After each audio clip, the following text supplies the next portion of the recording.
Life a Saint, Saint Francis of Rome. Francis' life combines aspects of secular and religious life. A devoted and loving wife, she longed for a lifestyle of prayer and service, so she organized a group of women to minister to the needs of Rome's poor. Born of wealthy parents, Frances found herself attracted to the religious life during her youth. But her parents objected, and a young nobleman was selected to be her husband.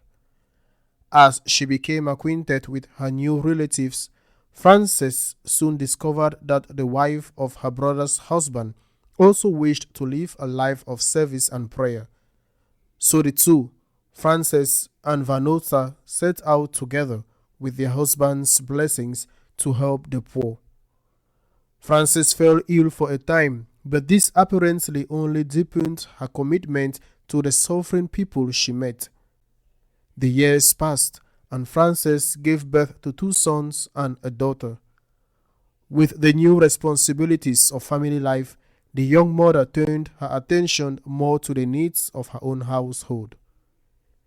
The family flourished under Frances' care, but within a few years a great plague began to sweep across Italy. It struck Rome with devastating cruelty and left Frances' second son dead. In an effort to help alleviate some of the suffering, Frances used all her money and sold her possessions to buy whatever the sick might possibly need. When all the resources had been exhausted, Frances and Vanosa went door to door begging.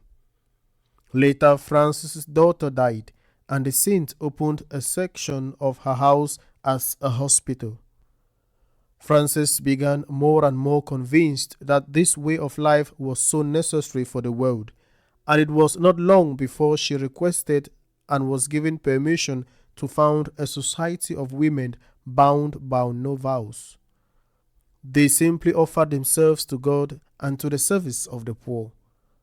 Once the society was established, Frances chose not to live at the community residence, but rather at home with her husband. She did this for 7 years until her husband passed away, and then came to live the remainder of her life with the society, serving the poorest of the poor. Reflection. Looking at the exemplary life of fidelity to God and devotion to her fellow human beings, which Francis of Rome was blessed to lead, one cannot help but be reminded of Saint Teresa of Calcutta, who loved Jesus Christ in prayer and also in the poor. The life of Francis of Rome calls each of us not only to look deeply for God in prayer, but also to carry our devotion to Jesus living in the suffering of the world. Francis shows us that this life need not be restricted to those bound by vows. Saint Francis of Rome, pray for us. Amen.